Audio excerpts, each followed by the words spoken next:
親なし金なしの女なんて切り捨てて、クズで無価値の専業主婦が。夫は不敵な笑みを浮かべながら私を見下ろし、まるで汚物でも見るかのように冷たく吐き捨てた。その瞬間、胸の奥に鋭い痛みが走った。私はこれまで一度も文句を言わず、彼に尽くし従い続けてきた。家事も完璧にこなし、彼の帰りを待ち続ける日々。しかし、その努力すらも無意味で、むしろ彼の嘲笑の材料にされていたのだと、その表情を見てようやく悟った。早く離婚しちゃいなさいよ。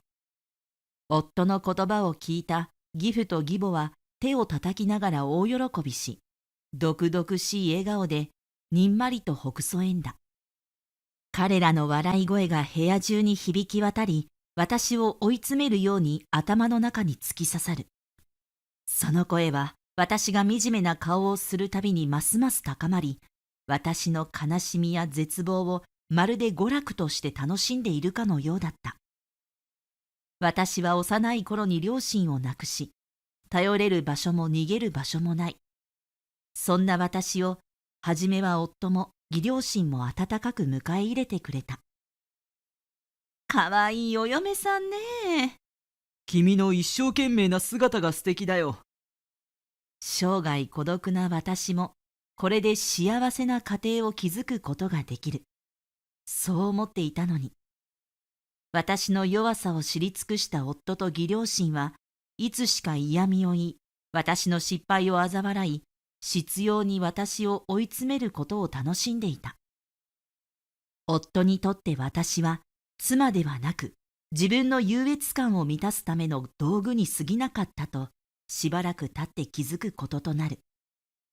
彼の言葉が鋭く私の心をえぐり、私の存在そのものを蝕んでいくのが分かった。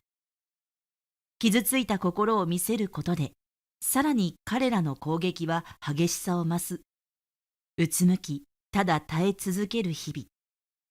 これが夫婦なのだろうか。私はいつか自分という存在すら否定される結婚生活の中で、惨めさと孤独に押しつぶされながら生きるだけの日々を送っていた。そんなある日、夫が家に携帯電話を忘れていった。それが私の長い苦しみを変えるすべての始まりとなる。慌てて彼の会社に電話をかけた私が耳にしたのは、夫が隠し続けてきた驚くべき秘密だった。そこで私の名前は大野小春、40歳の専業主婦だ。夫の翔太と2人でマンション暮らし。翔太は大手企業に勤めるエリート商社マン。誰が見ても順風満帆な生活だと思う。でも私には少し複雑な過去がある。幼い頃に両親を亡くし、親戚の家で育てられた。親戚のおばさんはとても優しい人だったけれど、本当の親ではないという後ろめたさが心のどこかにあったせいか、自立心が強く育った。逆に言えば、人に頼るのが苦手なタイプだ。そんな私だから勉強に打ち込むことで、親がいないという十字架を乗り越えようとしたのかもしれない。成績はいつも優秀で、大学も卒業後の就職も順調だった。自分なりにキャリアを積んできたと思う。けれど、結婚を前に夫の翔太からこう言われた。嫁を働かせるなんて俺に稼ぎがないみたいじゃないか。世間体が悪いから仕事を辞めて家庭に入ってくれないか。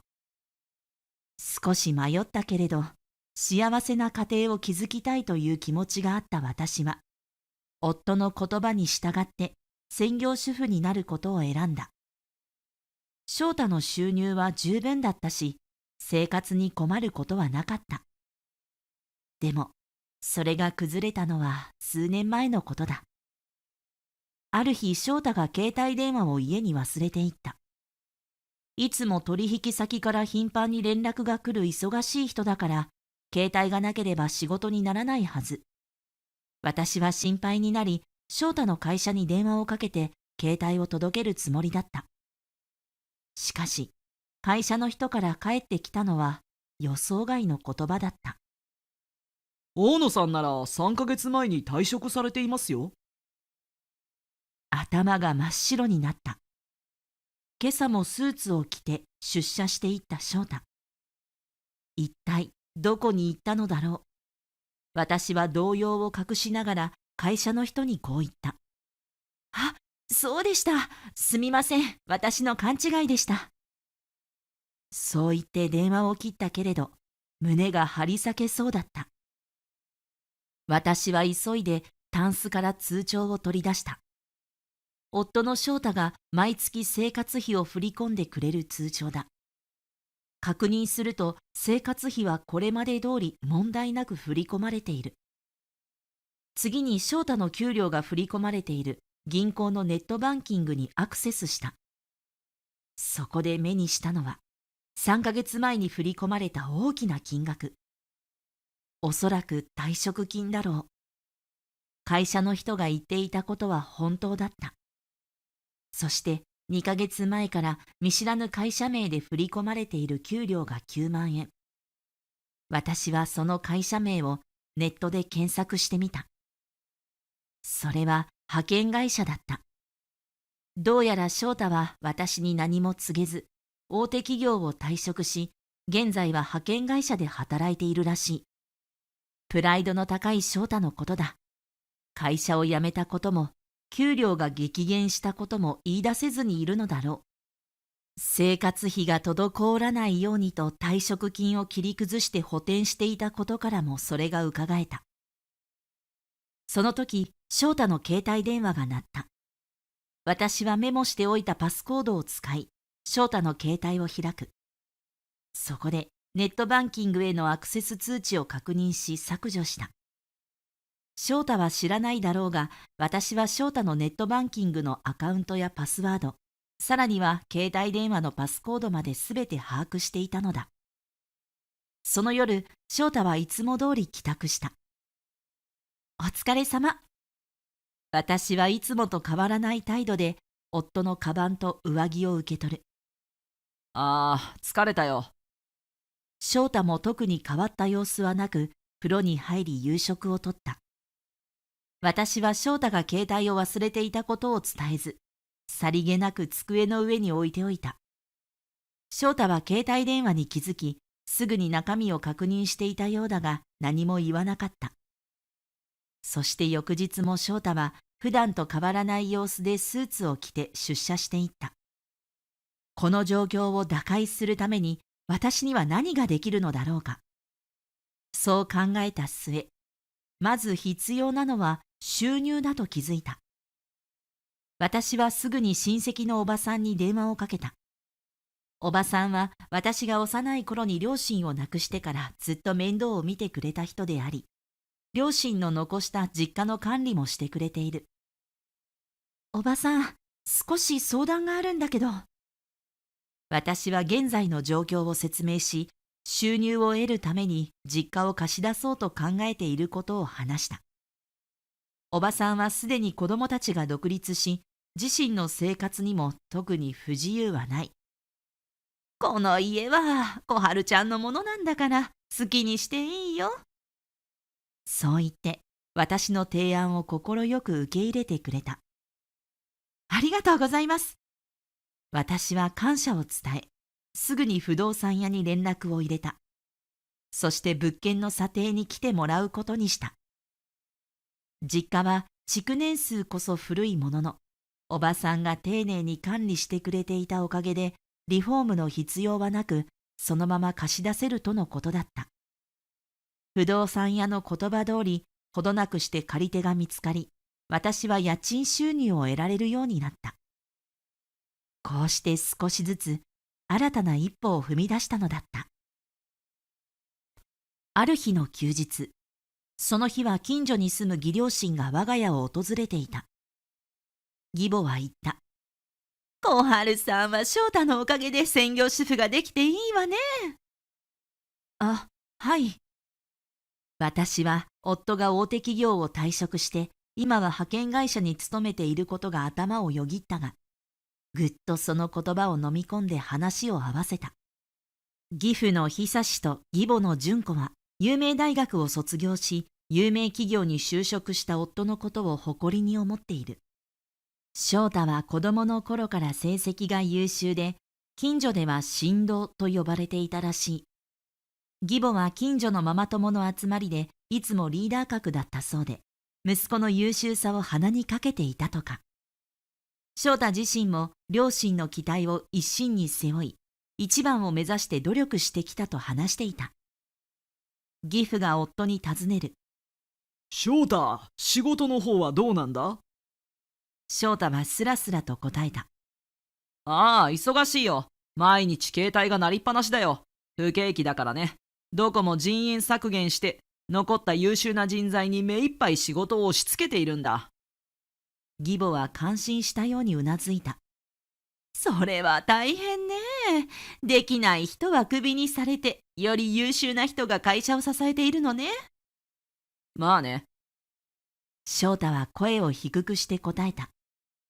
私は場を変えようと、笑顔でお茶を差し出した。お茶を入れました。最近流行りのスイーツ屋さんで買ったクッキーもあります。よかったらどうぞ。義母は受け取りながら不敵な笑みを浮かべていった。あら、ありがとう。小春さんはすっかり奥様らしくなったわね。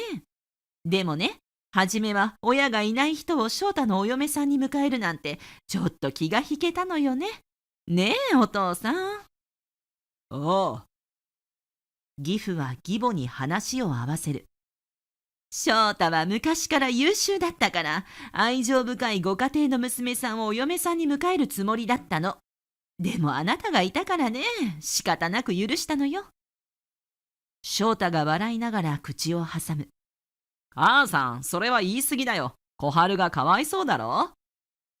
翔太はそう言って大笑いする。翔太の笑い声に私はかばわれているのか、からかわれているのか、ただただ惨めな気持ちになる。義母はさらに話を続けた。だって小春さんが作った最初のお料理を覚えてる？全部めんつゆで味付けしてたわよね。あれはひどかったわ。義父も笑う。ああ、そうだったな。母さんの言う通りだ。翔太も同調した。めんつゆはウケる。こんなやつは専業主婦にしかなれないよな。三人は腹を抱えて大笑いしていた。その間私は黙ってお茶のおかわりを注ぎ、クッキーを補充していた。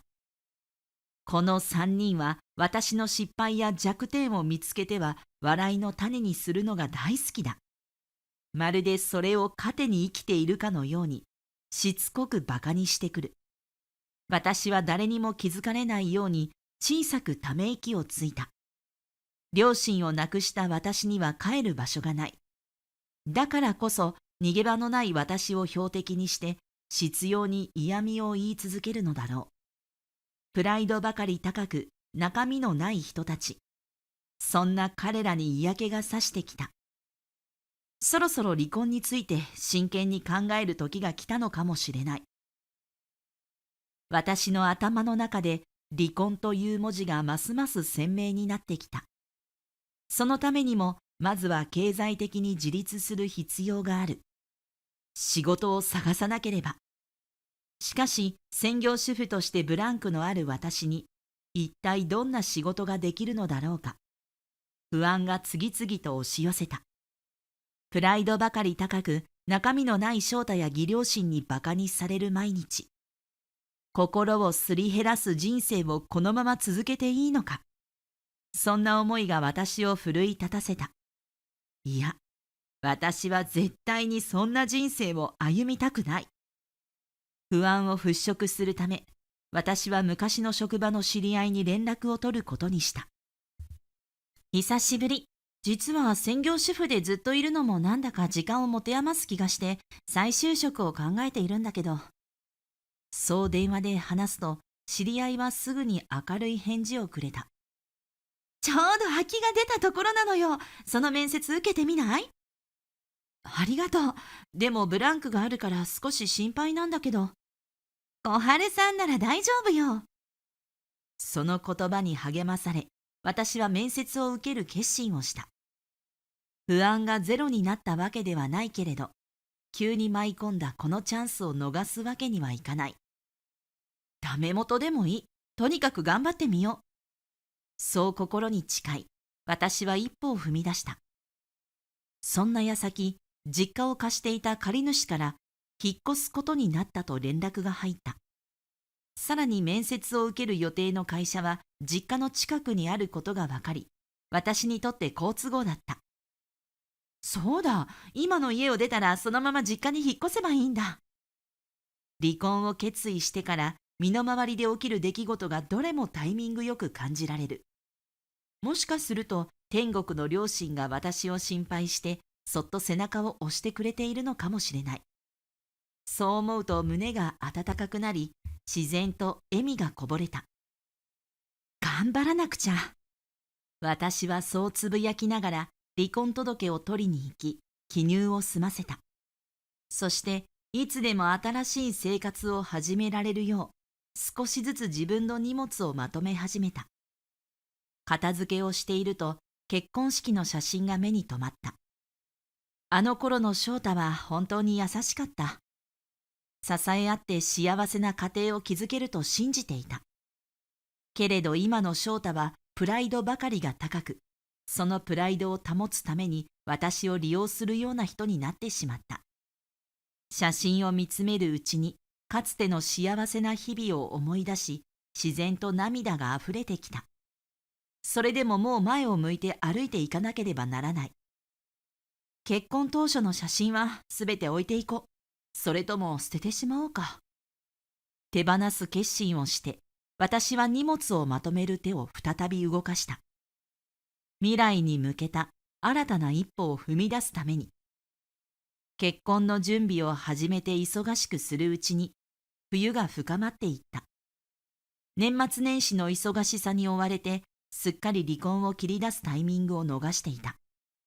仕方がないのでひとまず保留することにした。そして年末には例年のように翔太の実家へ帰省することになった。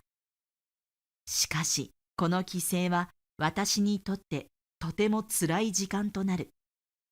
義実家では夫の翔太も義両親もほとんど何もしない。私はまるで嫁ではなく家政婦のように扱われる。料理、洗濯、掃除といったすべての家事を一手に引き受けることになる。義母は私が来ることで自分が休めると思っているようだった。翔太と義両親はこたつに入り、楽しそうに談笑を続ける。彼らが何か必要になると私を呼びつけるのだ。その談笑に私が加わることはなく、私は台所の片隅で家事の合間にこっそり休むしかなかった。感謝の言葉など一切なく、飛んでくるのは文句ばかり。これじゃ足りない、あれを持ってきてといった指示に従い続けるうちに、心がすり減っていくのを感じた。無視をすればさらに嫌味を言われるため従わざるを得ない。もし少しでもミスをすれば、それはすぐにこたつでの笑い話のネタになる。もっと早く離婚を切り出しておけばよかった、と後悔の念が胸をよぎった。こたつでの会話は、夫の翔太がいい会社に勤めていることを誇る内容がほとんどだった。最初は翔太も楽しそうに話していたが、次第にその表情は曇り、声のトーンも低くなっていった。義父が翔太に尋ねた。今はどんな仕事をしているんだ？まあ、僕は主に営業をやってるよ。海外の取引もあって、大学時代に留学して本当に良かったよ。英語が話せないと何も始まらないからね。その言葉に義母が嬉しそうに口を挟む。翔太は本当に優秀ね。留学費用は大変だったけど、行かせてよかったわ。ご近所でも自慢だったのよ。で、昇進の予定はどうなの？もう40歳を過ぎたし、重要な仕事を任されてるよ。昇進の話も近いうちに出ると思う。その言葉に義両親は大喜びした。さすが翔太ね。ご近所にも早速知らせなきゃ。それはすごいな。しかし、夫の表情はますます暗くなり、額には汗がにじんでいた。ちょっとこたつに当たりすぎたみたいだ。そう言って、翔太は力なく笑った。義両親と翔太のプライドだけが先行する空虚な会話に、私は心底嫌気がさした。実際には翔太は会社を辞め、今は派遣社員として月9万円の収入で働いている。それを隠し続けている翔太。そしてそんな翔太の肩書きだけにしか興味を持たない義両親。息子の表情や本心に気を配ることは一切なく、まるで息子をペットやアクセサリーのように扱っている。これが本当に家族と呼べるのだろうか。心から分かり合い、支え合う姿はどこにも見えない。ただその場しのぎの嘘で塗り固められた家族ごっこに過ぎない。そんな虚しい家族ごっこに関わっている自分自身にも嫌気がさし、何もかもが空虚に思えた。義母が私に声をかけた。小春さん、お茶を持ってきて。はい。台所の隅で短い休憩をしていた私は立ち上がり、ポットからお湯を注いで、3人分のお茶をお盆に乗せ、居間へ向かった。居間では翔太が話題を切り替えるように私の話をしていた。こいつ、俺がいないと人生終了だからな。翔太が私を指さして言うと、義母と義父が大笑いした。翔太は続けた。親なし金なしの女なんて切り捨てて。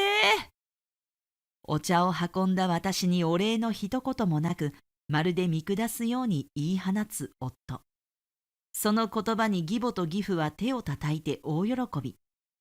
義母は翔太を煽るように叫んだ。さっさと離婚しちゃいなさい。あまりの暴言に一瞬言葉を失った。これが文句も言わず家事をこなしてきた嫁に対する言葉なのか。こみ上げる怒りを抑え、私は深呼吸をして、無理やり笑顔を作りながら言った。気づかなくて申し訳ありませんでした。しかし、翔太は追い打ちをかけるように笑いながら言う。クズで無価値の専業主婦が気づかないにも程があるだろう。その言葉に義両親は再び大笑いし、翔太も調子に乗ってのけぞって不敵な笑みを浮かべた。私はお茶を配り終えると、大笑いする3人のそばに座り、にっこりと笑っていった。はい、そのお言葉通り離婚しましょう。ちょうど私も実家に帰ろうと思っていました。その瞬間、夫の翔太はポカンとし、すぐに冗談だろと笑い出した。親も金もないのにどうやって生きていくんだよ。私は静かに説明を始めた。私の実家は親戚が管理をしてくれていました。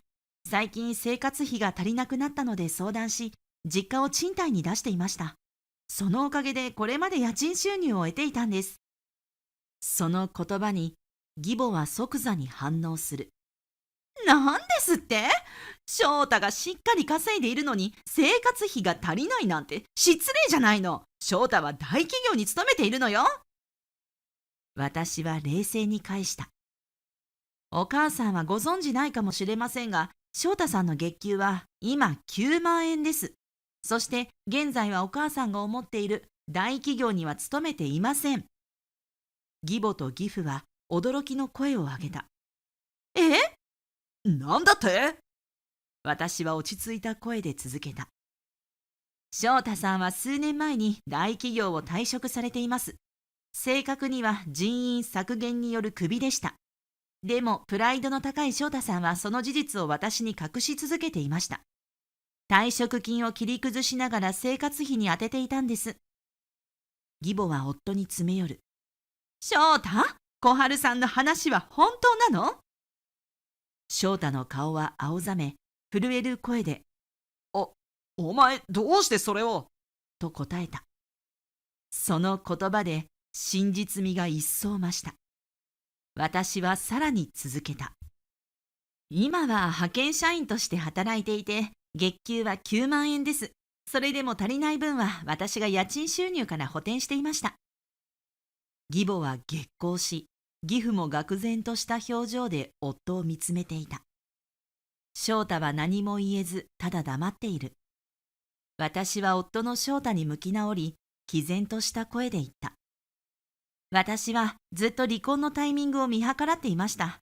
でも翔太さんから離婚を提案してもらえて助かりました。あなたのプライドを保つための道具として使われる生活に、私はもううんざりしているんです。そう言うと、私は用意していた離婚届をカバンから取り出し、こたつの上に置いた。その場にいる全員が凍りついたように無言でそれを見つめた。翔太は慌てて言った。おい、ちょっと待てよ。離婚なんて体裁が悪い。離婚だけはやめてくれ。私は冷静に返す。収入9万円で嫁に生活費を補填させておいて、体裁なんて言葉をよく口にできますね。さあ、早くサインをしてください。翔太は何度も言い訳をしたが、私の強い態度に押され、ついに離婚届にサインをした。私は最後に言った。あなたの言動はモラルハラスメントに値しますが、離婚が成立したので慰謝料の請求はしません。どうせ支払い能力もないでしょうからね。翔太も義両親も反論することなく、ただ黙り込んだ。私は胸の中にあった怒りと悲しみを振り払うように立ち上がり、離婚届を持ってその場を去った。離婚が成立した後、元夫の翔太は私が補填していた生活費がなくなったことで、マンションに住み続けることが難しくなった。困った末、やむなく義実家に身を寄せることになる。荷物を取りにマンションを訪れた私に、翔太は恨みがましく言った。お前のせいで俺の人生めちゃくちゃだよ。翔太が大企業を解雇されていた事実を知った義両親は、自分たちのプライドを傷つけられたと感じ、翔太に厳しく当たるようになったという。早くちゃんとした仕事を見つけなさい。こんなんじゃお母様ご近所を堂々と歩けないわよ。無職がぐうたらしているんじゃない。せめて家のことくらいちゃんとやれ。仕事が終わって帰宅しても別の仕事を探すようにせかされるばかりか、家でくつろいでいても追い立てられる毎日だという。義両親の目には、翔太の稼ぎは一人で生活できないなら無職も同然と映っているようだった。最初は戸惑っていた翔太も次第に反発するようになり、とうとう義両親に口答えをするようになったらしい。子供の頃から親の顔色を見て言う通りにしてきたのに、少しでも期待を外れたらこの仕打ちかよ。俺はいつまで父さんと母さんの言いなりで生きなきゃいけないんだよ。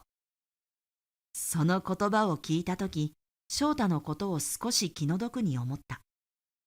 俺が口答えするたびに家の中の空気は最悪だよ。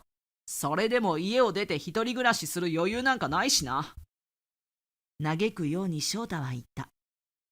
義両親にとって翔太を養うという負担は大きく、二人の年金だけではこれまでの生活を維持することができなくなっていた。人並み以上の生活がステータスだと思っていた義両親も、最近は節約を余儀なくされているという。さらに大企業勤務の息子を誇りにしていた義両親は、翔太がその事実を隠していたことに裏切られた思いが強く、苛立ちを隠せないでいるようだ。その苛立ちがますます翔太への当たりを強くしてしまっているのだろう。翔太と義両親の関係がギクシャクする中、義実家の空気はどんどん悪化しているらしい。私はそんな話を聞きながら、これが彼らの選んだ道なのだと心の中でそっと思うのだった。私が実家に引っ越して約2週間が経った。結婚前まで働いていた職場に無事採用され、仕事に復帰することができた。久しぶりの出社に緊張したが、昔なじみの上司や同僚が温かく迎えてくれ、少しずつ緊張も和らいでいった。新しい環境で仕事に没頭できる喜びを感じながら日々を過ごしていた。こうして私の新生活は本格的にスタートしていった。すべてが順調に進んでいるように思えたその矢先、不安な出来事が起きた。近所で不審者の目撃情報が相次いでいるという噂を耳にしたのだ。最初は他人事のように感じていたが、やがて自分にも身近な問題として降りかかってきた。数日前の帰宅途中、なんとなく誰かにつけられているような気がしたのだ。何度も振り返ったが、人影はなかった。気のせいかもしれない。そう思ったが、不審者の目撃情報もあったので、わざと遠回りして帰ることにした。気味が悪かったものの、特に何か被害に遭ったわけではないため、その時は深く考えなかった。念のため警察に相談することにした。警察は地域の見回りを強化してくれたが、具体的な情報や手がかりは得られなかった。仕事柄夜遅くに帰宅することが多いため、不安はどうしても募る。せっかく新しい生活を始めたばかりなのに、再スタートをこんな形で台無しにされ残念だったが、自分にできることを考えようと気持ちを切り替えることにした。まず防犯ブザーを携帯し、自己防衛に努めることにした。そして防犯グッズをいろいろ調べ対策を練った。心配しすぎても仕方がない。できる限りの対策をして、あとは前向きに進もう。不安は完全に消えることはないけれど、私は新生活を守るために一歩ずつ進む決意を固めた。しかし、事態はさらに悪化していった。ある日、家に帰るとポストに何かが入っているのに気づいた。中を見ると一枚の紙切れがあり、出て行けと殴り書きされていた。その日以来玄関のドアには、裏切り者、卑怯者、嘘つきなどと書かれた紙が貼られることが続いた。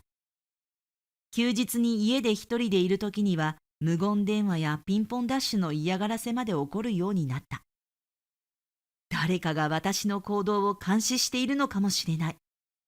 そう考えると無視できる状況ではなくなってきた。帰宅後に玄関のドアを開ける瞬間は心臓が高鳴るほど緊張するようになってしまった。家の中から知らない人が飛び出してきたり、後ろから尾行してきた誰かが一緒に入ってきやしないか。よからぬ想像が私を恐怖に陥れた。家の中にいる時も不安で日中でもカーテンを閉め切るようになり、心休まる時間が全く持てなくなった。さらに近所の人たちの様子にも異変を感じ始めた。朝出勤時に挨拶をすると挨拶は返ってくるものの、その後私を見ながらひそひそ話す姿が目に入る。気にはなっても何を話しているのか直接聞く勇気は出なかった。そんな中、隣に住む山田さんが心配して声をかけてくれた。小春さん、私は噂を信用していないけど、最近あなたの話がご近所で持ちきりなのよ。え？思いもよらない言葉に驚きを隠せなかった。山田さんの話では誰が発端かはわからないが、小春さんは夫を騙してお金を盗み逃げてきた。義両親を酷使していたなどと、私がまるで悪者かのような噂が広がっているという。そんな噂が立っているとは全く予想していなかったが、そのうち収まるだろうと最初は楽観的に考えていた。しかし噂は収まるどころかどんどんエスカレートしていった。ポストに入れられた怪文書やドアの張り紙、広がる悪い噂、これらすべてを警察に相談し被害届も出しているが、警察の対応はどこか消極的だった。パトロールを強化していると言葉では説明されるものの、実際にどれだけ力を入れているのか疑わしく感じるほどだ。もしかしたら警察も近所の噂を信じて不審者の捜索に手を抜いているのかもしれない。私は近所の人からも警察からも信用されていないのかも。そう思わずにはいられなかった。日に日に積もるストレス、誰からともわからない嫌がらせ、広がる悪い噂、そのすべてが私の心を蝕んでいった。夜眠れず、すっかり気がめいってしまった。もしかすると翔太たちが仕掛けているのかもしれない。そんな疑念が頭をよぎることもあったが、確証はなく、ただの憶測に過ぎなかった。何よりも相手が誰なのかわからない恐怖が一番の問題だった。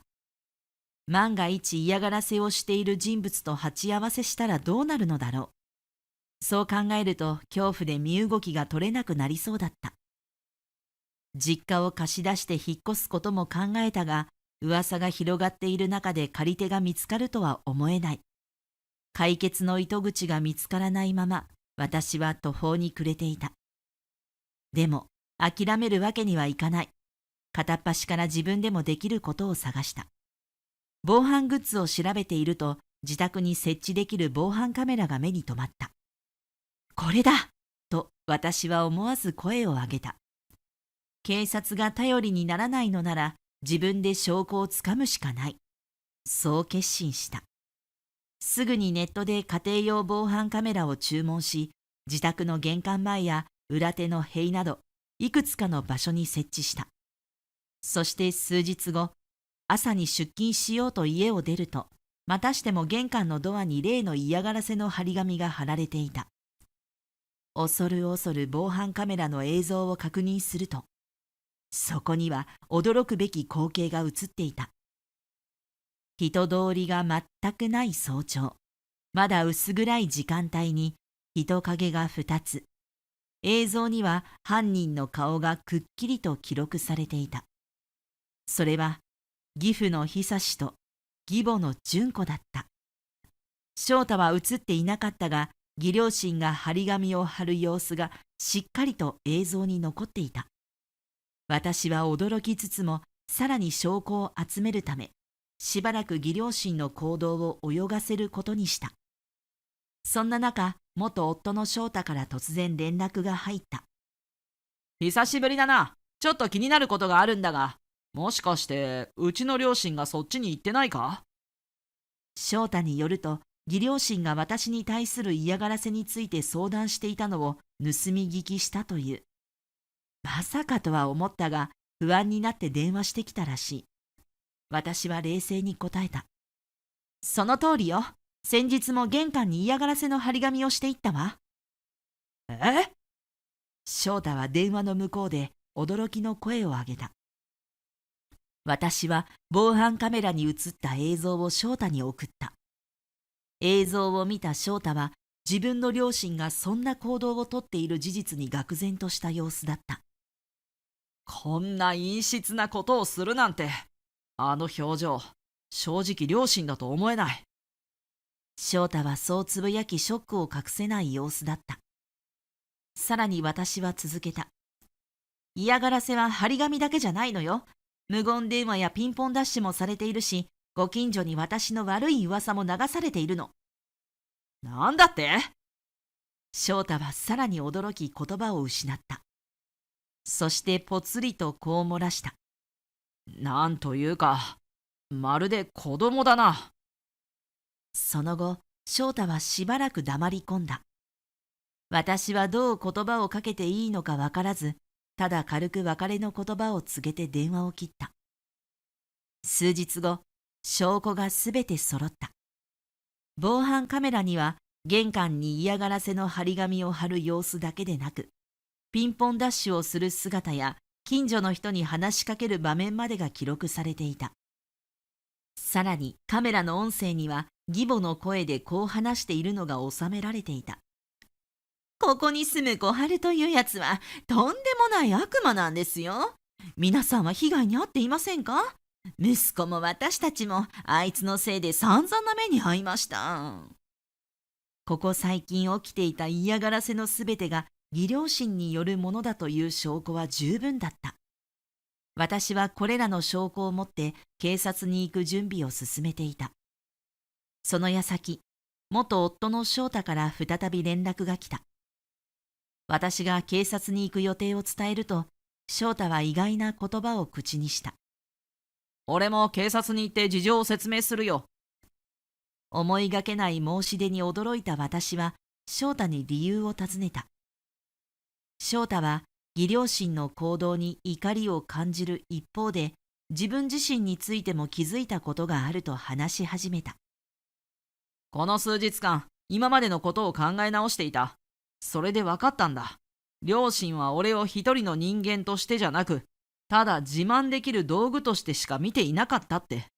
昔からずっと俺自身じゃなく、俺の肩書きや成果にしか興味がなかったんだ。翔太は子供の頃から感じていた違和感を認めたくない自分がいたことを告白した。そして自分を見てくれない義両親に対する寂しさや悔しさを私に強く当たることで解消しようとしていた自分にも気づいたという。俺は間違っていた。歪んでいたんだ。だからけじめをつけたい。そう言って翔太は警察に行く私についてきてくれることになった。私は翔太と警察に行き、防犯カメラの映像を提示した。そして翔太は近所で広まっている噂がすべて義両親が流した嘘であることを説明してくれた。翔太の証言は説得力があり、警察も積極的に動いてくれることを約束してくれた。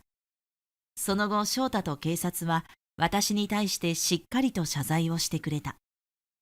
長い間心を蝕まれていた不安や恐怖がようやく解消された瞬間だった。私はようやく心から安心することができた。翔太はこう言った。もし可能であれば現行犯逮捕をしていただけませんか。その方が本人たちも罪を認めると思うんです。僕は息子として逮捕には全面的に協力します。そして逮捕の前に両親に伝えたいことがあります。だからお願いします。彼の真剣な訴えに警察も動かされ、翔太が捜査に協力することを条件に現行犯逮捕することが決まった。その結果、私の実家の1階に警察が張り込むことになった。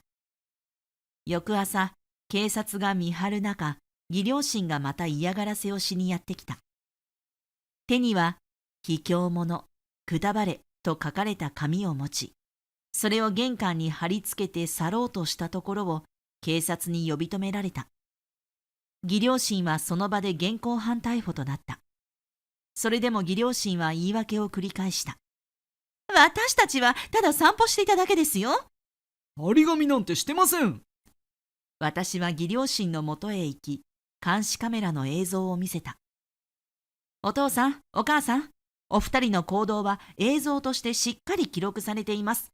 観念して正直に罪を償ってください。二人は私の顔を見るや否や大声で騒ぎ出した。お前のせいで私たちは働かなきゃいけなくなったんだ。翔太がああなったのも全部お前のせいだ。警察に取り押さえられながらも、二人は私に恨みの言葉を吐き続けた。その大声に近所の人々が集まり、様子を見守っていた。出勤途中の人や朝の掃除をしている人、ゴミ出しの人たちが次々に足を止めて事の成り行きを見つめた。近所の人々の声が聞こえた。この前来ていたおじいさんとおばあさんが犯人だったのね。嫌がらせをしていたのはこの二人の方だったんだ。集まった人々は私ではなく義両親が嫌がらせをしていた張本人だと理解したようだった。そんな中、翔太が駆け寄ってきた。義両親は驚き、目を丸くして翔太を見た。小春と共犯だったのか。警察を呼んだのはお前か。翔太は義両親のわめき声には動じず、大きな声でこう言った。俺がこうなったのは俺自身の問題だ。ずっと俺もあんたたちも小春に当たってきたのに、小春は何も言わずに俺を支えてくれてた。家に行った時もあんたたちのことを黙って聞いてくれてただろ。思いがけない元夫の言葉に私は息を飲んだ。翔太の顔が朝日に照らされ、一瞬泣いているように見えた。でも実際に泣いているのは私の方だった。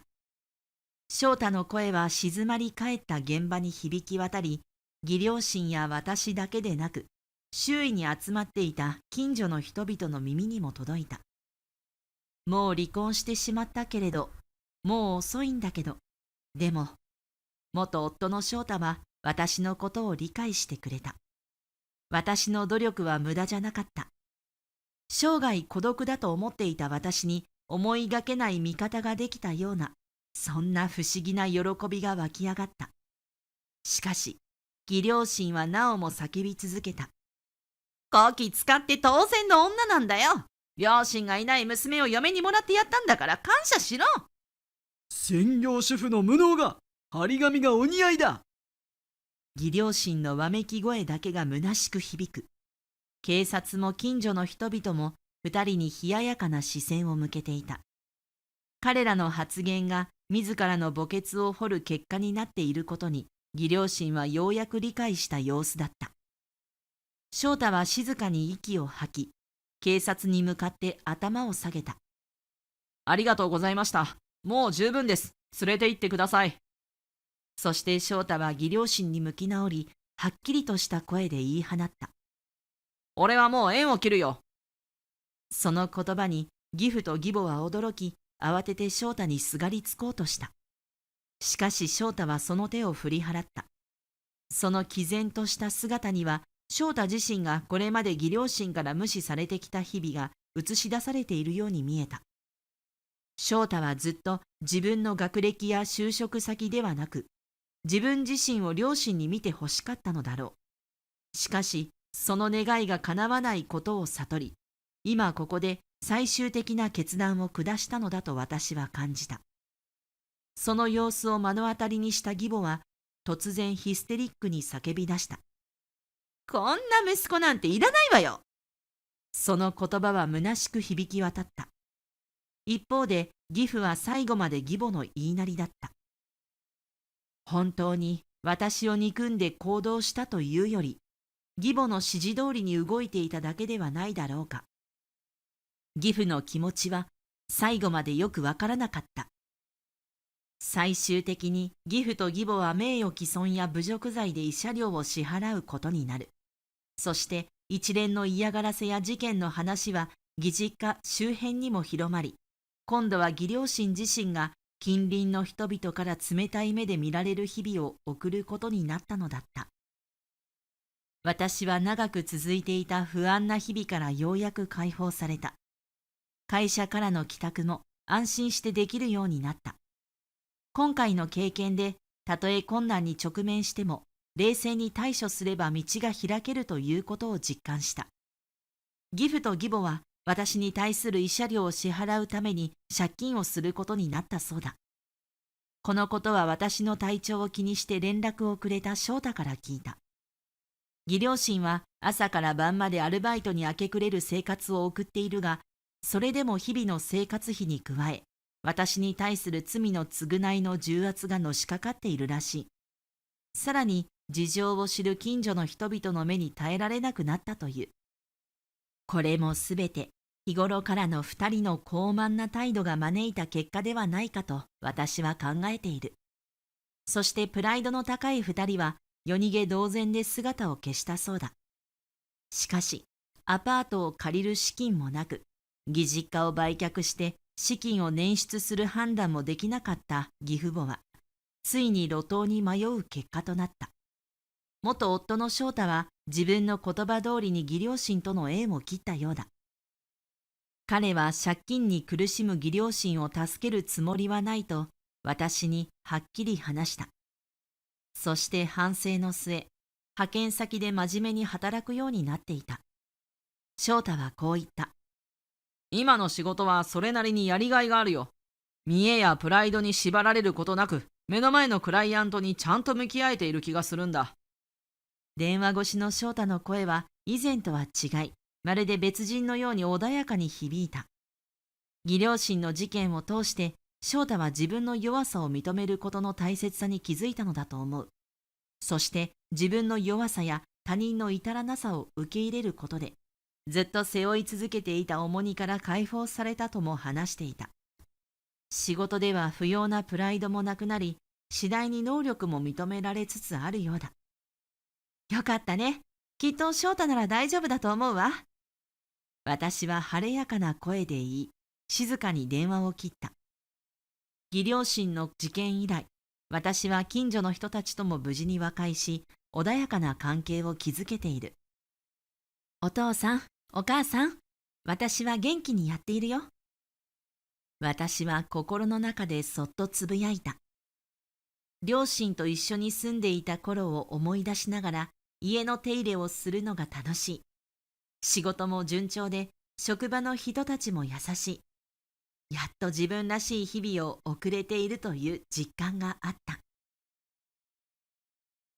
You're a parasite. You don't think you're the only poor tragic heroine. You're disgusting, you belly fucking woman. Your baby will be a parasite just like you. No, no. Don't wander around with such a big belly. My mother-in-law looked at me with a mean look and I felt dizzy. Is this what you say to a daughter-in-law who is carrying her grandchild in her belly?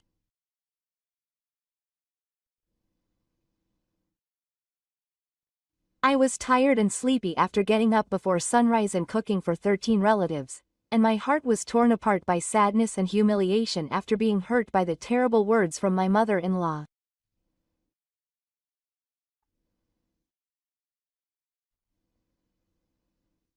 Taking advantage of my husband's absence, my mother-in-law and in-laws surrounded me from the morning and repeated negative words like I was clumsy and looked bad.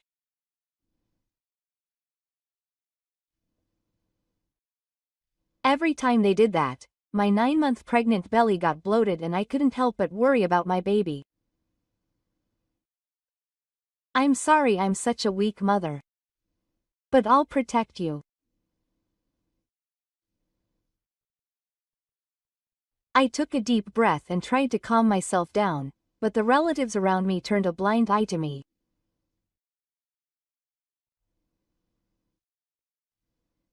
No one was worried about me or the baby in my belly.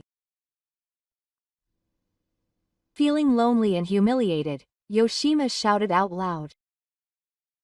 What is this food? It's so awful. Did you make it? Don't put this on the table. It's embarrassing.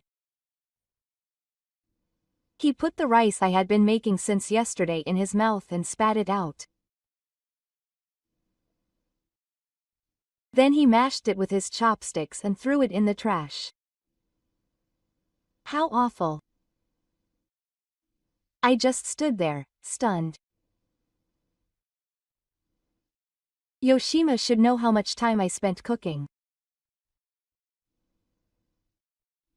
Why am I the only one being attacked like this? Here you go. Just make it again. Kima handed me a large plate and kicked me out of the room. I hated everything. I just wanted to get out of here. I didn't want to be hurt anymore.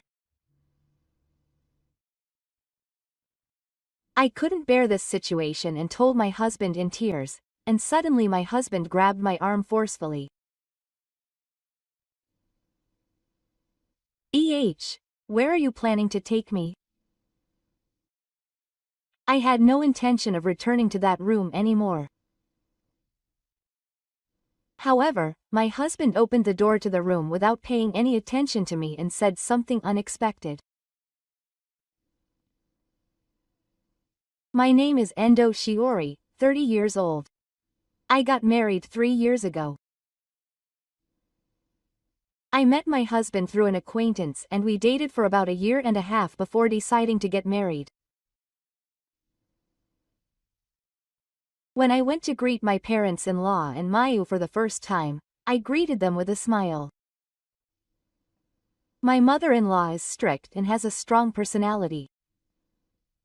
Although she is a little flashy, she quickly opened up and talked to me. It seems that the daily life of the family is that 2 women have sex and Mayu takes care of it. I had just lost my real father, so the atmosphere was very comfortable. Soon after we got married, Maya was diagnosed with a disease and we were looking for a new home, so at my husband's strong request, we decided to live together at the family's house. Mayu had already left the family home to work for a large company in Tokyo, so there was plenty of room. Her husband was very upset by the sight of Gifu getting weaker, and to be honest, she didn't want to live with him, but she couldn't ignore her husband and look for a new house. A year later, Gifu died of illness. Since her mother-in-law was not familiar with government affairs, her husband had to handle the inheritance procedures on her behalf.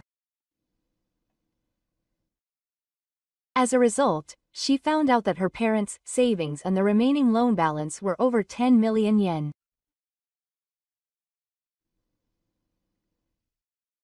Her mother-in-law, who was originally an elderly person, had repeatedly scolded Gifu about money, and when Gifu was healthy, she was able to spend money, but after Gifu became ill, she began to be careless as if she had lost her confidence. After Gifu passed away, her behavior accelerated even more, saying that now she could live freely, and started buying things she wanted without thinking about the consequences. Even worse things continued to happen. At the same time, Yoshimami and I started living together. Yoshimami's posts on social media went viral, and the situation caused a lot of trouble for the company, so she eventually couldn't bear the negative attention from those around her and quit her job and returned to her parents' house. However, Yoshima could not stop pretending to be rich on social media, and even though she had no income, she continued to post pictures of luxury brand items and restaurants, showing off her wealthy family home. She had created a situation where she could not back out of reality. Since returning to her parents' home, she has been living a luxurious life with only part-time work twice a week. Neither my mother-in-law nor Yoshima did anything, so I had to take care of everything on my own. Furthermore, neither of them contributed any money to our living expenses, so my husband and I had to cover the cost of living for 4 people with my husband's and my husband's salary, and he felt a lot of pressure about having to pay the remaining mortgage on our house.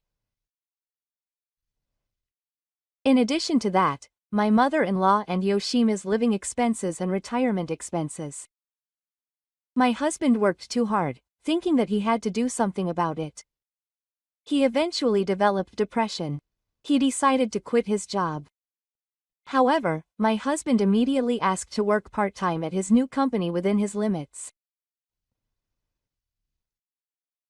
Since the companies he had worked for were listed on the first section of the stock exchange, his salary was significantly reduced, but we decided to continue living together, encouraging each other and being grateful that we still had a place to work. My son is an elite of a top company, so I'm also getting rejected like this. My mother-in-law is bragging about my husband to the neighbors as usual. However, I can't let my mother-in-law live a luxurious life forever. I'm no longer a salaried employee of a listed company. When I tried to tell my mother-in-law that my husband had quit before my husband heard about it, she grabbed my arm. You don't have to tell your mother that I quit. If I tell you while looking at you, you'll probably panic and not believe me. I'm sorry for all the trouble I've always caused you, because Shiori might feel bad about it. My husband tried to keep my quitting a secret out of consideration for me. I understand. But I'm fine. So I answered with a smile. With Yoshima living with me, my husband quitting, and the dizzying changes in my life, I didn't notice the changes in my physical condition. By the way, when I went to the obstetrician's house, the baby I had been waiting for 5 months came to my stomach. My husband and I were happy, holding hands, but the reality was not so sweet. Pregnancy is not a disease. You're young, so you can do housework while working. My mother-in-law said this while glaring at me as I was resting, rubbing my stomach. It's a sunny day, and she seems to think that I and the baby are a nuisance. I'm not resting because I'm lazy, I was just resting because my stomach was bloated after cleaning up after my mother-in-law and mother-in-law had finished breakfast. It would be easier if they were more proactive in doing housework. I have to do housework while working. And it's terrible that I have to feel so bad. Tears well up in my eyes. My husband, who is in the next room, notices this and takes over the dishwashing. Then my mother-in-law said, "What kind of wife is she, making her working husband do such chores that don't earn money?" She pointed at me and repeated her negative words, saying that if you spoil your ninja skills, you won't have a healthy child. My husband and I continued to wash the dishes in silence. I retorted, but if I argued back here, my husband would be caught in the middle and would suffer. With that in mind, I bit my lip and continued to endure my mother-in-law's harsh attitude. As the first period of Gifu approached, we decided to call in a monk to perform a memorial service. As a wife of the head family, I had no experience and was full of anxiety about being able to perform a memorial service.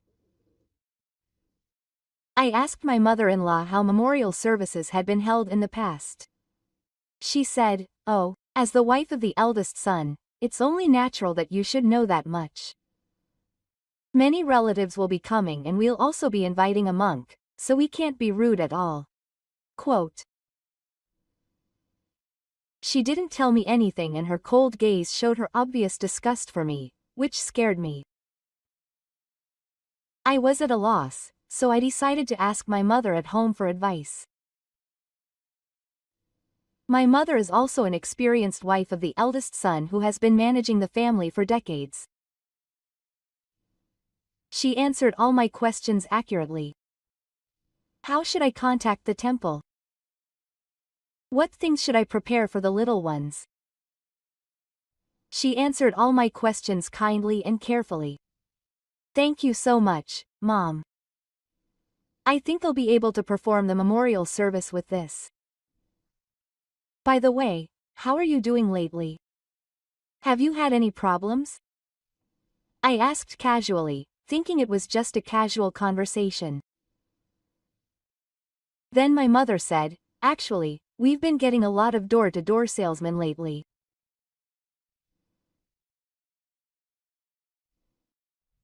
They came to me many times to solicit me for exterior wall painting, singing that I was a special monitor and trying to force me into a contract, and I was in trouble, so I would be happy if they would just refuse me somehow, but I was 9 months pregnant and suffered from back pain and curiosity sitting.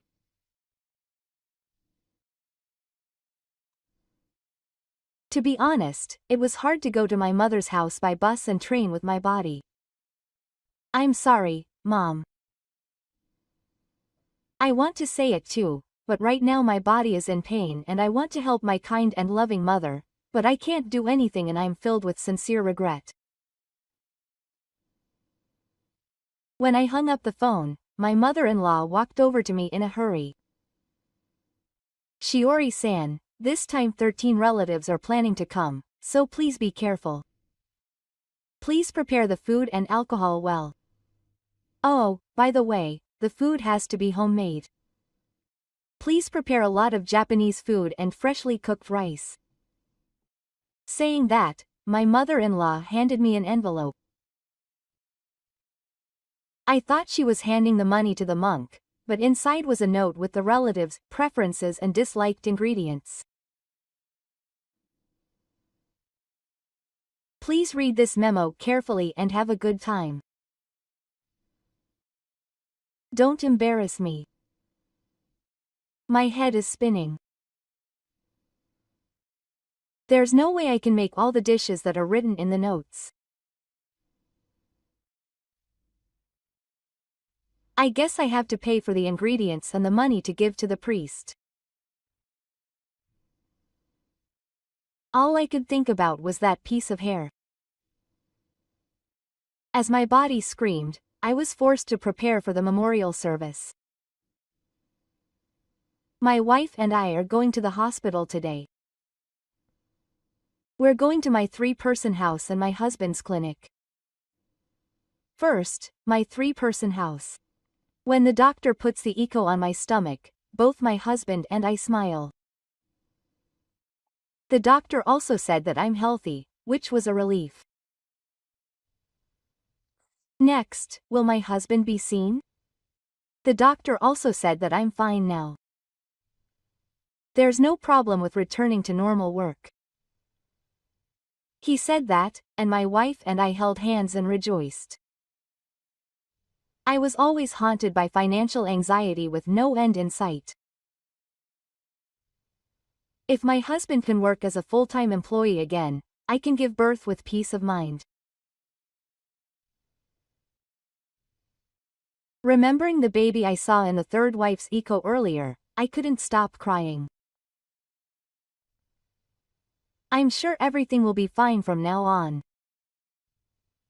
I felt like a bright future was just around the corner. Just then, on the day of the school day in Gifu, my heart was pushed to the bottom again. I woke up early and headed to the kitchen looking at the note my mother handed me. I prepared a large amount of the ingredients written on the note in advance, and the 3-pot cooking method was the same. Grilled fish also needs to be cooked quickly, so it won't fit in the number of minutes, so I was worried about the cooking method while I was doing the preparations. This is what it means to ask for a cat's help. Even in the midst of such a busy schedule, my mother-in-law and mother-in-law were having breakfast leisurely. They shook their hands and threw the plates into the sink with a clang. At the same time, they looked at my hands as if to check them out, and gave me a mean look. However, perhaps because my husband was nearby helping me, they left without saying anything. Ah. I sighed, finally relieved by the two of them, and the tension was released. Are you okay? Did someone say something? My husband looks worried about me. Yes, I'm okay. I'm feeling a little bloated, so I'll take breaks. I sit down and work at a moderate pace and make the food smoothly. Without my husband's help, it would have taken much longer, and I think it would have been a big physical burden. Especially the drinks that I finally got yesterday. I couldn't make so many trips back and forth as a pregnant woman, so I was right to ask my husband for advice. He will go to the bar right away and buy them for me, so it's okay. If you put them in the trunk, your mothers won't notice. Then I'll carry them later and put them in the refrigerator, so you don't have to worry about the bookmark. I'm sorry I made all the food. If I made it, it would be so bad that it would be obvious, I laughed self-deprecatingly. I'm very grateful that one of my worries has been reduced.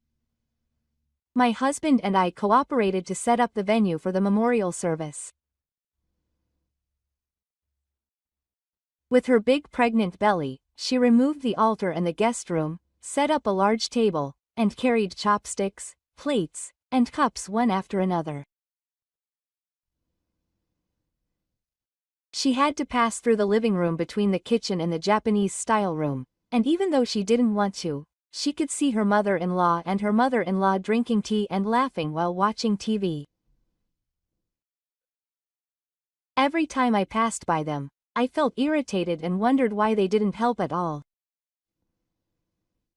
However, she busily continued to prepare without taking a breath, and it was almost time to welcome the monk.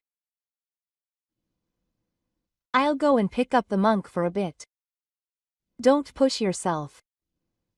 If there's anything missing, I'll help you when I get back. I waved goodbye, thanking my husband for being so kind and caring for me. When I returned to the kitchen, my mother-in-law and Tokumata were waiting for me with their arms folded. You're getting too cocky just because Takaaki is kind, aren't you? Normally, a wife can make about 13 servings by herself. And she even made Takaaki carry the table in the living room. You alone are enough for that. Don't be spoiled. My mother-in-law continued to throw harsh words at me as if she was denying everything about me. I'm sure they had been waiting for this moment. They believe that it is their husband who pays for their living expenses. So it is the husband who should never be upset. The moment the husband left, my mother-in-law and mother-in-law finally came to the kitchen, ready to take care of the main chapter. Hey, Mom. Are all pregnant women so lazy? Seriously, they're just resting all the time. Really? When I was young, I wasn't treated so well just because I was pregnant. They continue to say nasty things so that I can hear them as they watch me cook from a distance. I can't stand this strange gaze and the unpleasantness of the child. When I find a small mistake, I yell at her, "Oh dear, you messed up again." She laughed with me as she yelled at me, "You're such a useless daughter-in-law."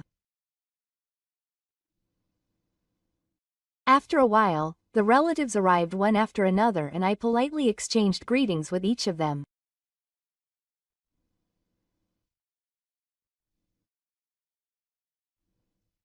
My mother-in-law and my mother-in-law were talking about their recent situation with the relatives in a big, arrogant manner, but they were just bragging about how they were living a luxurious life without working, and they were arrogantly saying that the quality of their lives was poor and that they were using their money poorly, as if they were poor.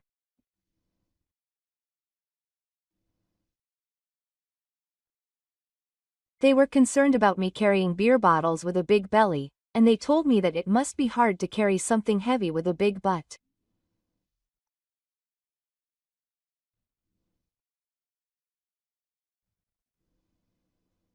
There were many relatives who were willing to help me, saying that their aunties would take over for me and that I should take a rest, but my mother-in-law was slow to do anything and would refuse, saying that she couldn't do anything regardless of pregnancy.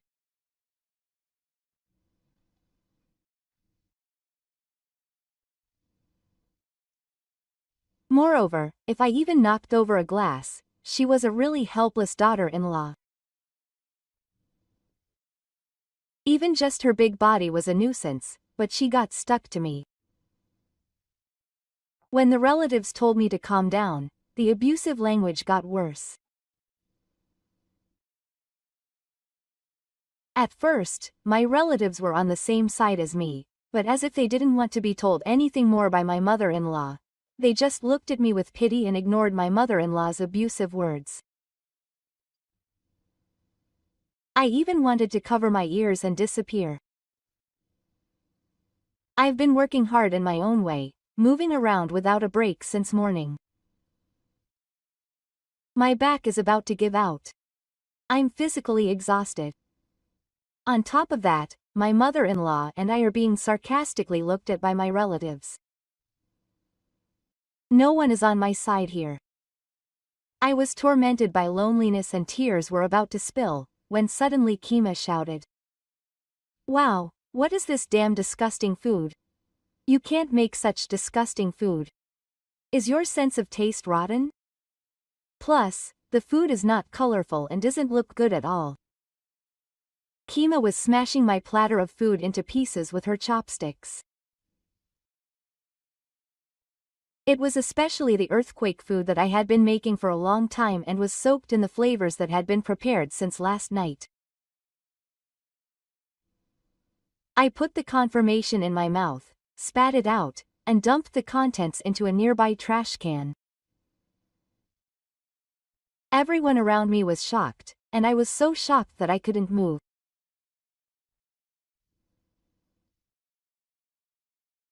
As the silence continued, only my mother-in-law said, "This daughter-in-law's cooking is really the worst.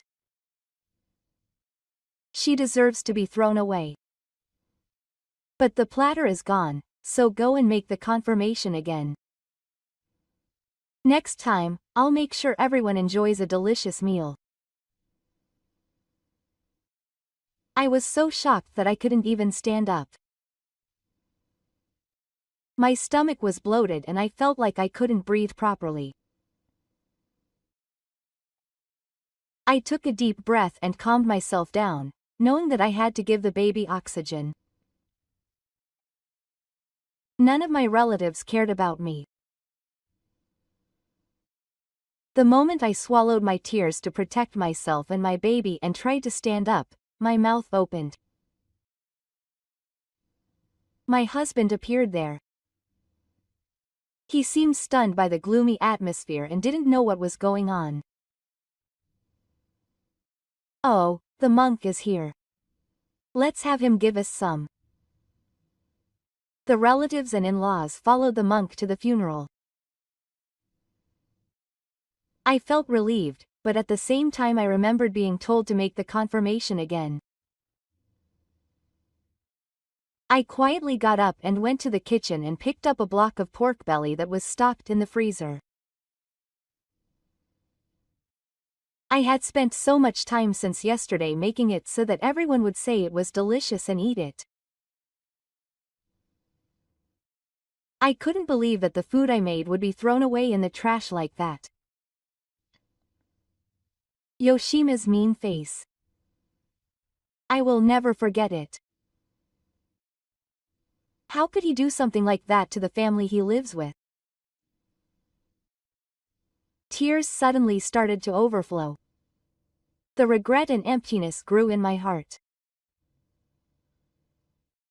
The more I thought about giving oxygen to my baby, the shallower my breathing became and the tears wouldn't stop. Shiori, can you tell me what's wrong? My husband came into the kitchen in between masturbations out of concern for me, and slowly sat me down in a chair and rubbed my back as I was crying.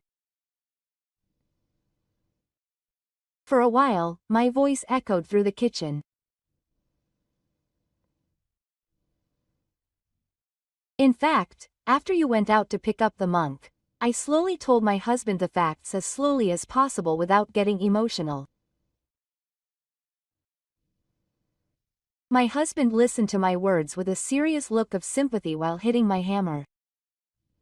I understand. No need to confirm anymore. Let's go. The sutra has already ended. Ichimichi returned to Toishi again. My husband and I joined them. My husband entered the Japanese-style room, following me. "Oh, Takaaki. There's a parasite clinging to your back." No. I wonder if she thinks she's a tragic heroine. What a scheming wife. She can't see the confusion.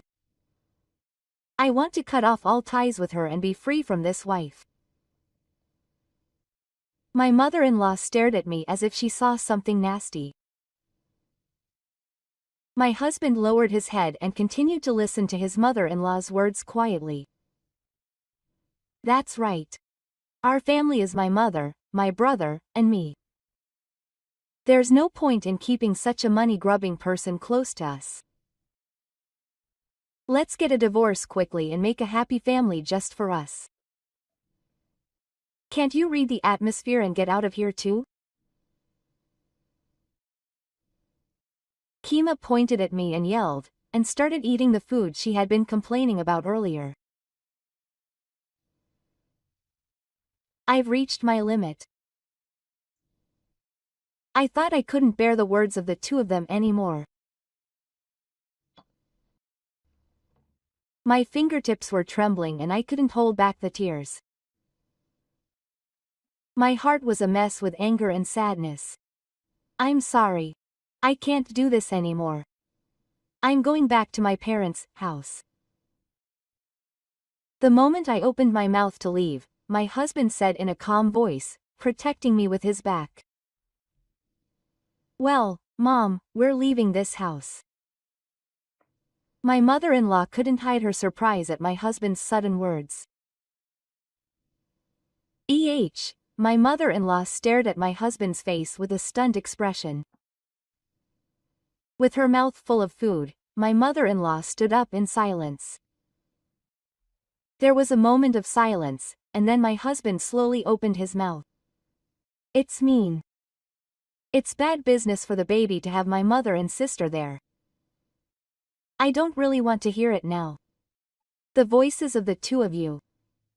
The baby can hear it even when it's in my stomach.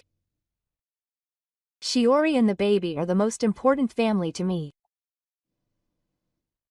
We are leaving the house to protect Shiori and the baby. While her husband is about to leave, her mother-in-law clings to her husband. Wait a minute. Only the daughter-in-law should leave. Takaaki can continue living with our mothers. Just like before they got married. If only this daughter-in-law wasn't there, everyone could live happily. That's right, big brother. Let's continue living a life that everyone envies. We have our father's inheritance. And we have this house. With your brother's income, everyone can continue to live freely.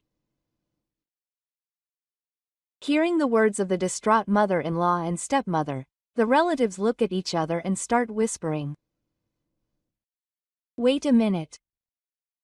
Isn't it bad to kick out the daughter-in-law and make Takaaki support themselves? It's really not human. In the first place, it's strange for a grown-up Kasumi to live at home, right? And to have her support. The relatives all look at the mother-in-law and stepmother with cold eyes, and the mother-in-law, who is completely crushed, turns pale and goes quiet. My husband and I took that opportunity to grab our luggage and run out of my parents' house. We headed straight to my parents' house and told my mother everything that had happened. She was patient. There are plenty of rooms in this house, and my mother has been lonely for a long time, so I'm glad you two came.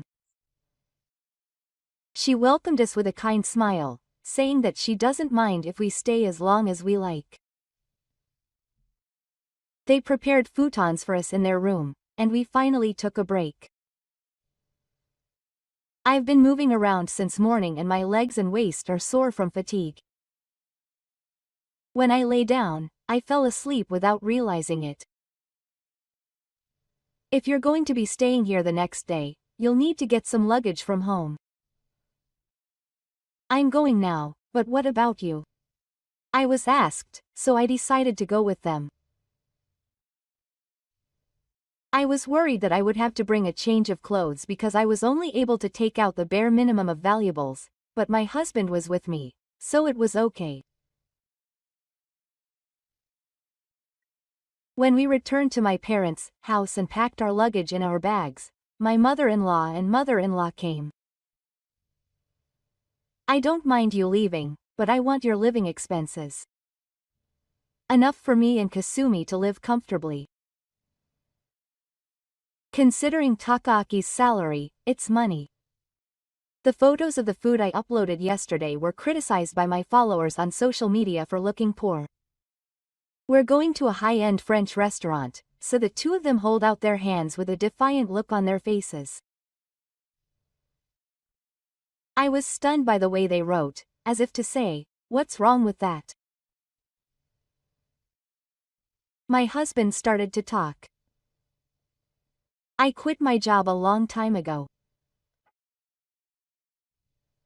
I got sick and now I'm just working part-time at a friend's company, so it was Shiori who was paying for my mother and Kasumi's living expenses until now. My earnings were not even enough to cover the heating bills." My mother-in-law and my mother-in-law stood there in shock, their mouths wide open, at my husband's sudden confession. The life they thought they were living off of their husband was actually supported by the salary of their daughter-in-law, who was bullying them to the max. But my mother-in-law wouldn't give in to that. "Well, but this house is my property, so if you think of it as letting them live there for free, it's only natural that I should pay for living expenses. In fact, it's not enough." My mother-in-law's confident words made my brother-in-law look more confident. "Well, then we can just pay it back this month as the rent for Creebane. If we put all that money into our living expenses, we can be more luxurious than we are now." The two of them are holding hands and are happy. However, my husband didn't know that the house was in my name. Before my father died, my mother thought that she might sell the house because she couldn't manage the money anyway. That's why she changed it to my name. My mother-in-law and brother-in-law's faces suddenly turned pale. Even though he thought he inherited the land from his father, it was already his son's. My mother, unable to accept that fact, suddenly changed her attitude and said, "Well, then at least let me live in this house. I don't mind living with Shio-san. Even if you can't give me money in cash, if you live together, it's enough if you cook meals for us." Quote. My husband and I were shocked at how shameless they were trying to get things done even after all this. "You said you wanted to cut off ties with your wicked wife who restricts your husband. I won't be giving you any support. I have no intention of giving you a single dollar." When I said that, my mother-in-law closed her mouth with a sulky look on her face. She still wanted to say something, but I was confident that I could say something back no matter what she said, so I continued to stare at her. "Wait a minute. I didn't hear that you quit your job." "Because my brother works for a top-class company, I thought it would be okay to have one more child. If you can't be supported, there's no point in clinging to this shabby house."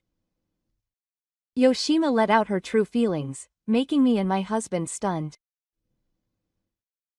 My husband said he would only take care of my sister until she found a place to live, but this one word seemed to turn everything upside down. "Anyway, this is my house, so you and your mother should leave too. If you want to stay here, you will each have to pay for living expenses, rent, the hot plate for high heat, and share the housework. But neither of them will be able to pay, and they will also push the housework onto Shori. So there will be no more talk. Please leave." The two packed their bags and left the house without a word. A week later, I gave birth to a baby safely.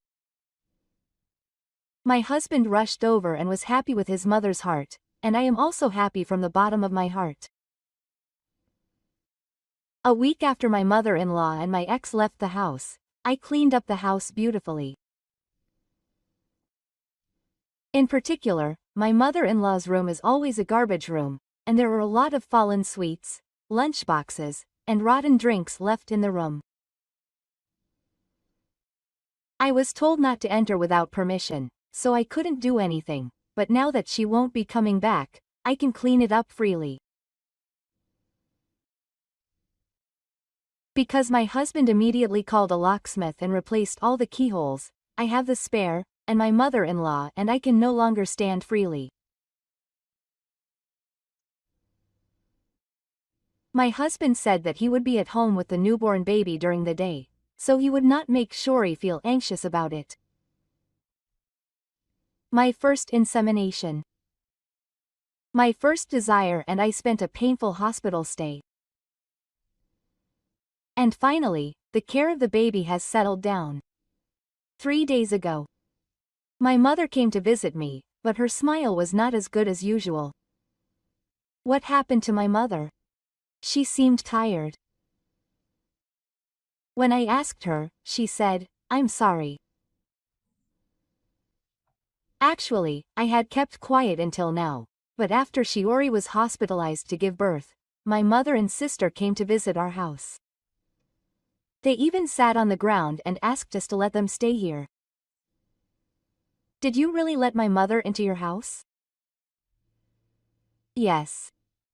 She begged me with tears in her eyes and I couldn't refuse. My mother looked down and cried, shaking her shoulders in regret.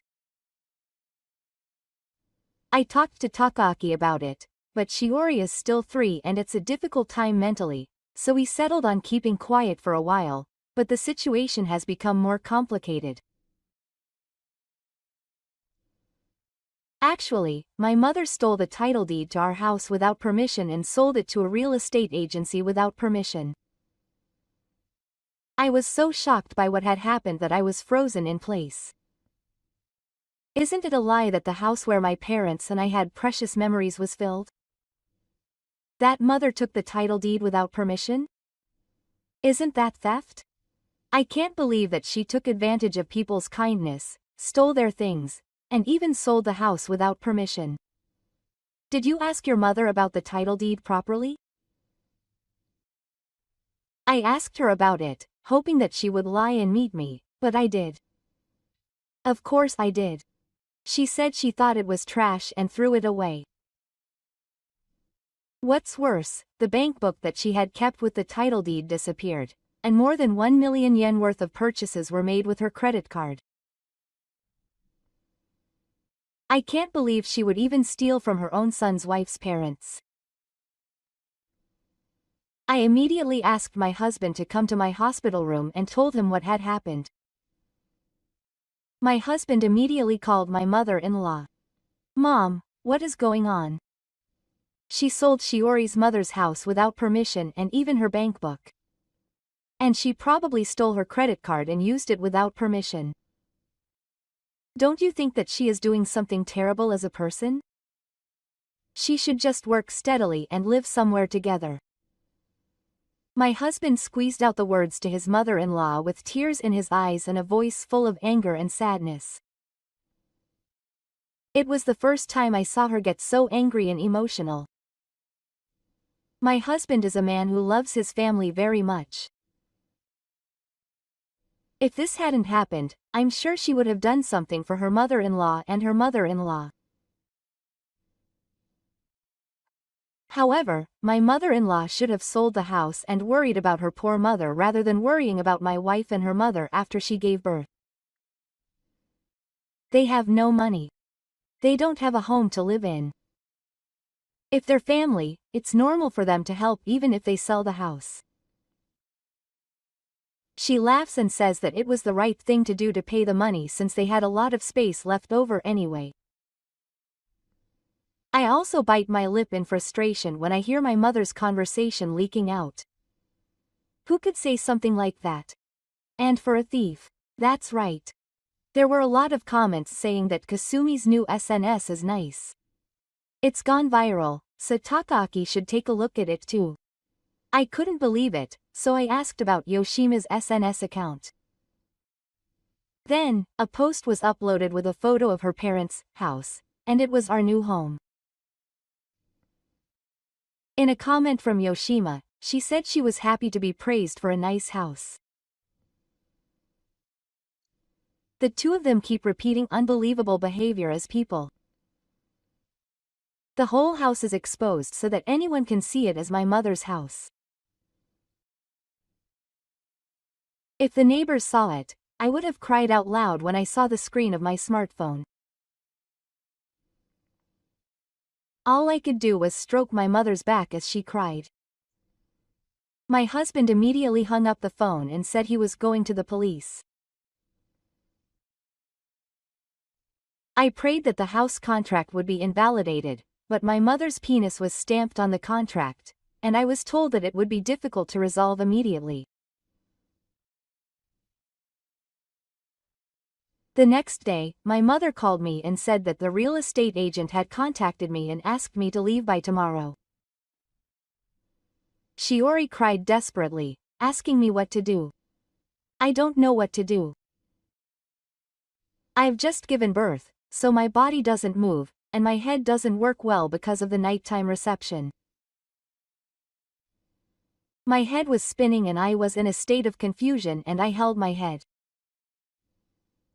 Then the news started playing on the TV in the hospital room. What was shown was Yoshima's SNS account. When it was sold to the announcer, Yoshima's account was one of the decoy accounts used by a special fraud group that targets the elderly. He had been posting pictures of his old items and claiming to be a self-employed person on social media, but it wasn't for the sake of the giant shadow.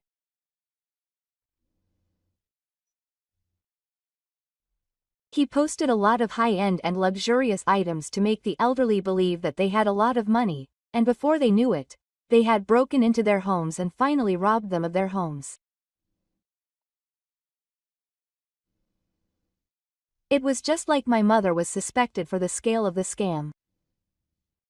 The number of elderly people living alone is increasing year by year, and it was just when it was being warned about as a new type of scam. Surprisingly, the real estate agent who contacted my mother was also a member of the fraud group, and the moment they opened the house, they were shocked and sold it at a vegetable price, and the owner was given only a pittance.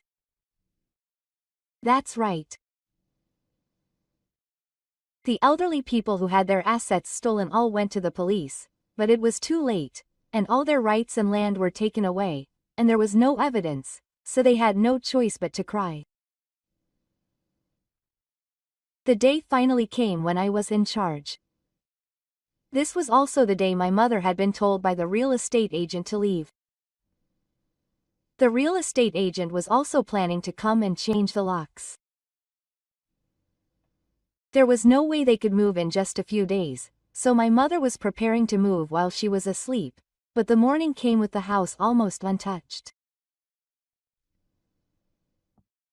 The doorbell rang, and when my mother answered, the real estate agent was being held by the police.